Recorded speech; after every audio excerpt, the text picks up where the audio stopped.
itu investasi? Nah, investasi itu sendiri adalah kegiatan menanam sejumlah dana atau aset dengan harapan mendapatkan keuntungan di masa depan. Nah, di sini ada ciri-ciri investasi sehat, yaitu terukur. Ada tujuan keuangan yang jelas, hasil dan kinerja bisa diukur secara berkala.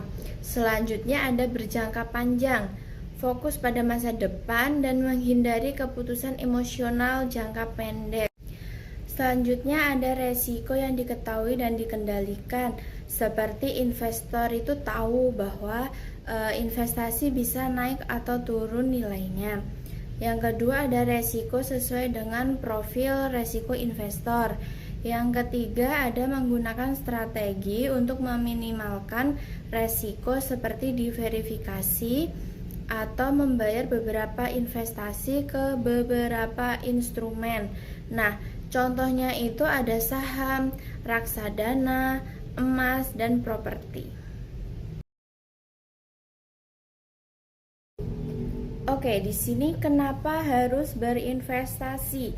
Nah, berinvestasi itu penting karena membantu untuk mencapai tujuan keuangan jangka pendek maupun jangka panjang. Nah, alasannya itu sendiri yang pertama ada menyiapkan masa depan seperti pensiunan, rumah, dan pendidikan anak. Selanjutnya yang kedua ada menghindari penurunan nilai uang akibat inflasi. Yang ketiga ada meningkatkan kekayaan secara legal dan terukur. Selanjutnya yang keempat ada memanfaatkan waktu.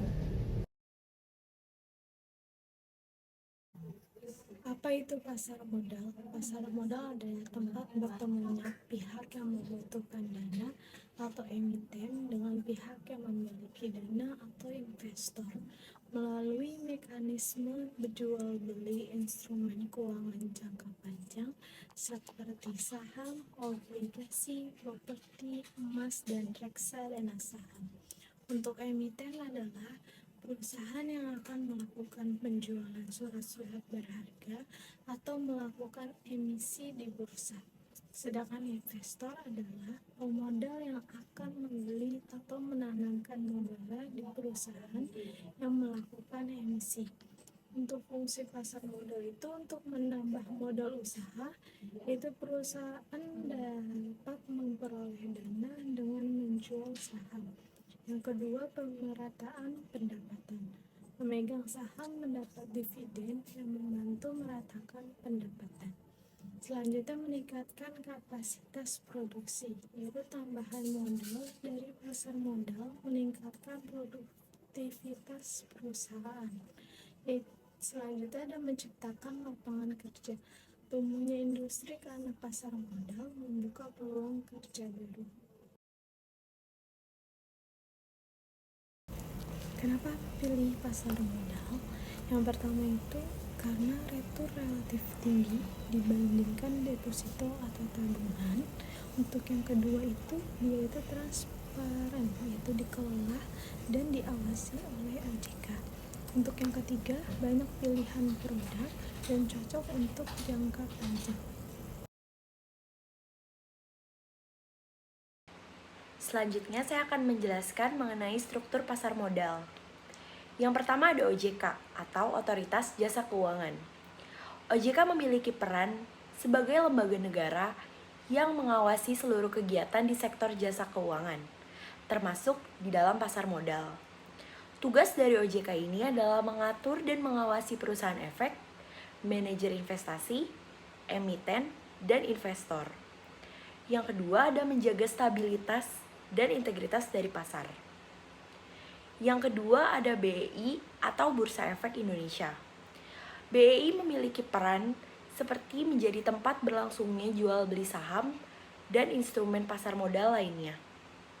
Fungsinya adalah menyediakan sistem perdagangan efek, menjaga keteraturan, kewajaran, dan efisiensi pasar, serta mencatat emiten yang akan go publik.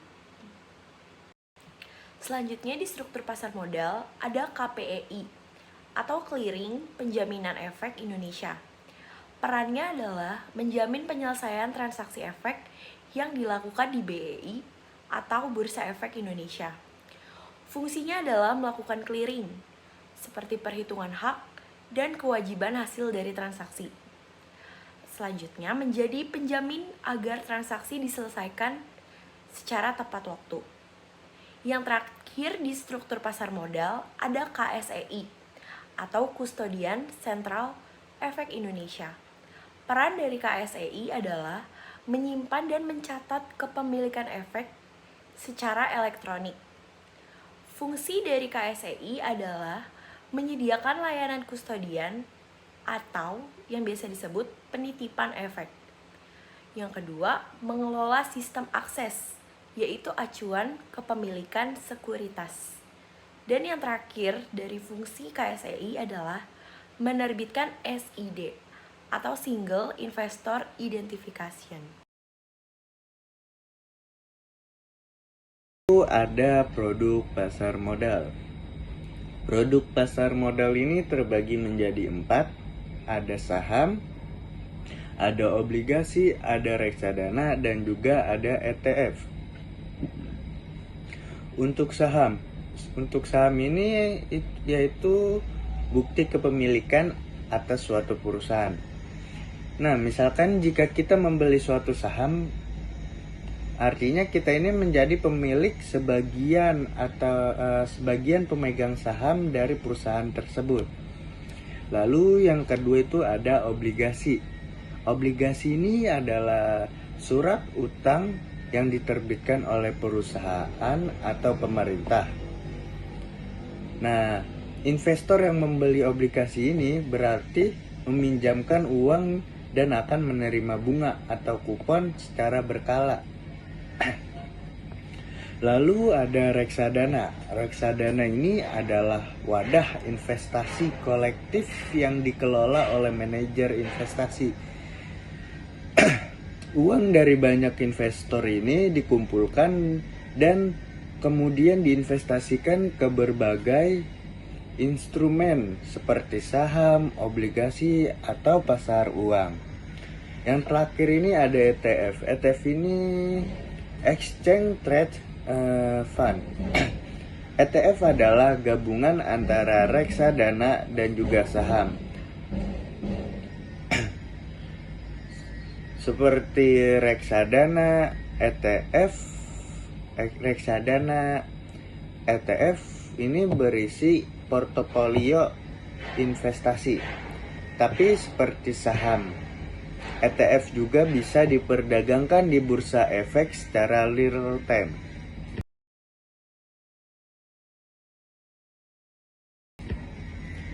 Selanjutnya ini ada perlindungan investor di pasar modal dan waspada penipuan investasi.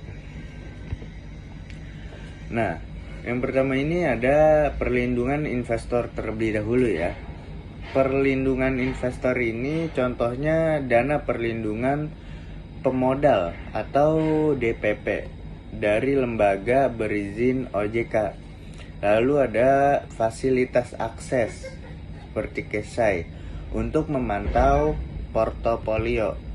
Lalu ada rekening dana nasabah atau RDN terpisah dari rekening perusahaan efek. Lalu ada regulasi dan transparansi. Contohnya ini batas maksimal ganti rugi diatur oleh OJK. Lalu investasi harus melalui lembaga resmi dan berizin. Yang ketiga ini ada waspada penipuan. Waspada penipuan contohnya hindari janji keuntungan tinggi dan cepat. Nah, itu biasanya itu bisa dibilang penipuan agar mereka lebih cepat mendapatkan uang dan bisa menipu para investor tersebut. Lalu yang kedua itu ada waspadai investasi yang tidak jelas dan memaksa. Nah, kita juga tidak boleh menginvestasikan uang kita itu ke hal-hal yang tidak jelas. Lalu yang ketiga ini ada cek izin OJK. Jadi kita harus mengecek terlebih dahulu izin ini ke OJK. Apakah izin tersebut ini jelas atau bagaimana? Jadi seperti itu.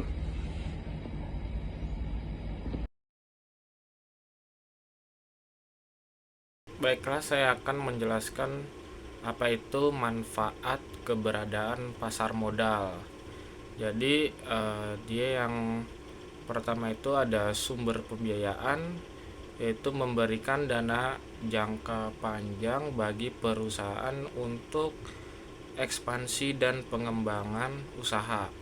Yang kedua itu wahana investasi.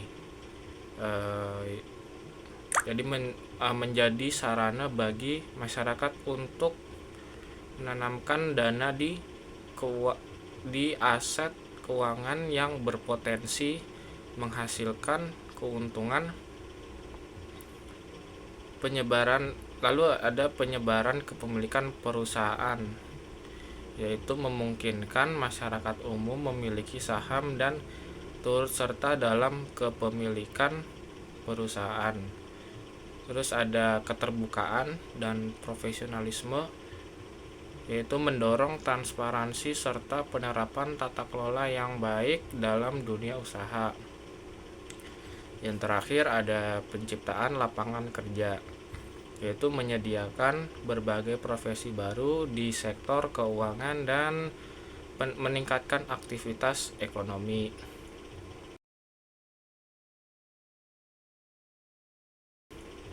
Selanjutnya ada saham, yaitu apa itu saham? Yaitu bukti kepemilikan suatu perseroan atau perusahaan yang merupakan klaim atas penghasilan dan kekayaan perseroan. Keuntungannya itu dividen dan capital gain. Lalu resikonya juga dia capital loss, suspend, dan juga delisting.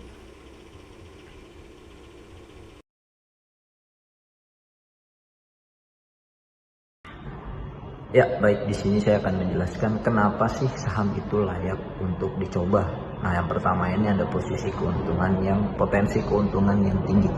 Nah, jadi saham ini bisa memberikan return lebih tinggi dibandingkan tabungan, deposito, ataupun emas dalam jangka panjang. Lalu yang kedua, dividen sebagai pendapatan pasif. Beberapa perusahaan dia akan membagikan laba berupa dividen rutin kepada pemegang sahamnya.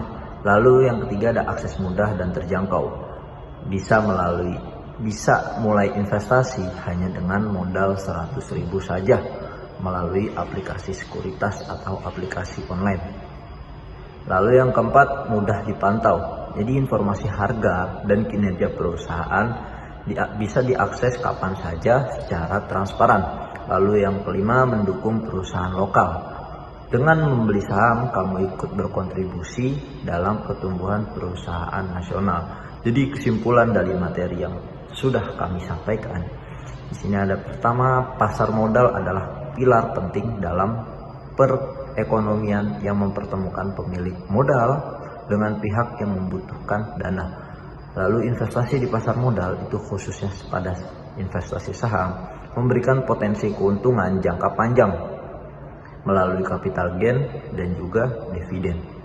Masyarakat luas dapat ikut memiliki perusahaan besar melalui pasar modal sehingga terjadi pemerataan kepemilikan dan inklusi keuangan. Lalu pasar modal ini mendukung pertumbuhan perekonomian melalui pembiayaan usaha, penciptaan lapangan kerja, serta penerapan transparansi dan profesionalisme. Dengan edukasi dan perlindungan yang memadai, pasar modal ini bisa menjadi sarana investasi yang aman dan terjangkau, serta menguntungkan untuk semua kalangan. Nah, jadi mungkin sekian presentasi dari kelompok kami. Apabila ada salah dan kurangnya, kami minta maaf yang sebesar-besarnya. Assalamualaikum warahmatullahi wabarakatuh. Oke, terima kasih. Mungkin cukup sekian dari presentasi kami. Kurang lebihnya mohon maaf. Wassalamualaikum warahmatullahi wabarakatuh.